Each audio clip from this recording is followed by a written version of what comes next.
It's a huge development, और ये इसको हम ऐसे भी कह सकते हैं कि ब्लेसिंग इन डिस्गाइज भी हो गया कि ट्रंप को अपना दौरा जल्द ख़त्म करके वापस आना पड़ा, और जैसे ही वो वापस आए हैं दोबारा कनाडा से America, he has chosen to meet field marshal Asim Munir. It's a huge development. I think ये डिप्लोमेसी बिल्कुल चलनी चाहिए और जितने भी कहते हैं अपने रिसोर्सेज हैं एग्जॉस्ट करने चाहिए before going into war. Pakistan is a key player in the region. Unfortunately मैं समझता हूँ कि 2 अटैम्प्ट हुई हैं इस्लामिक वर्ल्ड के ऊपर विद इन अ मंथ या लेस देन दैट। पाकिस्तान पे अटैम्प्ट की गई and may be JD Vance साहब उधर ही थे, उन्होंने मिस रीड भी किया जब उन्होंने कहा कि हमारा इससे कोई ताल्लुक नहीं है, and Moody thought it's a विंक।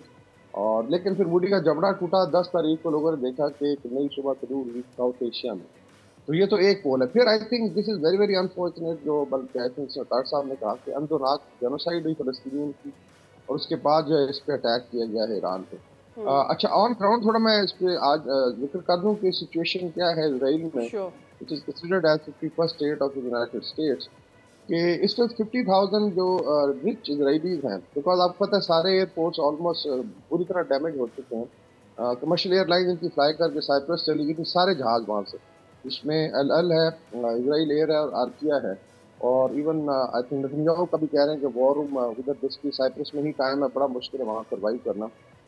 तो ये शटल कर रहा है वहाँ से किश्तियों पे जो है, जिस तरह डंकियाँ लगा के लोग जाते थे जब लीबिया तबाह हुआ टुवर्ड्स लेट्स से यूरोप, इस तरीके से लोग गए हैं और 50,000 इजरायलीज हैव गॉन। तो एक क्राइसिस है बिकॉज लोगों को पता है, एंड समवन वाज मेंशनिंग एक सीज मेंटालिटी ये भी कारी है, psychologically Israelis are depressed because daily bombing होती है, मिसाइल गिरते हैं और बंकरों में आप कितना टाइम गुजार सकते हैं। तो practically basically there is a mental collapse of the Israeli nation which is result of Zionist policy. So I always say कि इजराइल में भी ऐसा नहीं कि सारे Zionist people are suffering. Of course. Maybe आपके 10% Zionist हैं। ये ऑन ग्राउंड है। अभी एक और आई थिंक बड़ी जो बड़ा अटैक कल हुआ, 2 इनकी बड़ी ऑर्गेनाइजेशन है, मोसाद का हेडक्वार्टर था बेसिकली हरबिया में, या और उसके बाद अमान में भी इनकी एक फॉरवर्ड लॉजिस्टिक बेस था इसका मोसाद का, वो हिट हुआ है।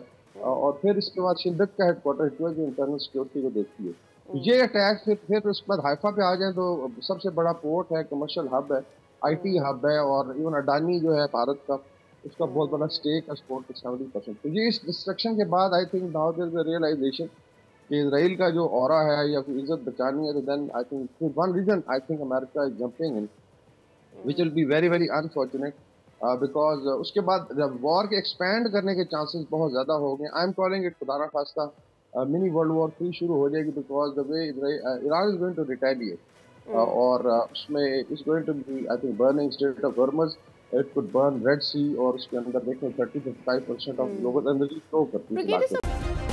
सब्सक्राइब करें और बेल दबाएं ताकि कोई खबर रह न जाए।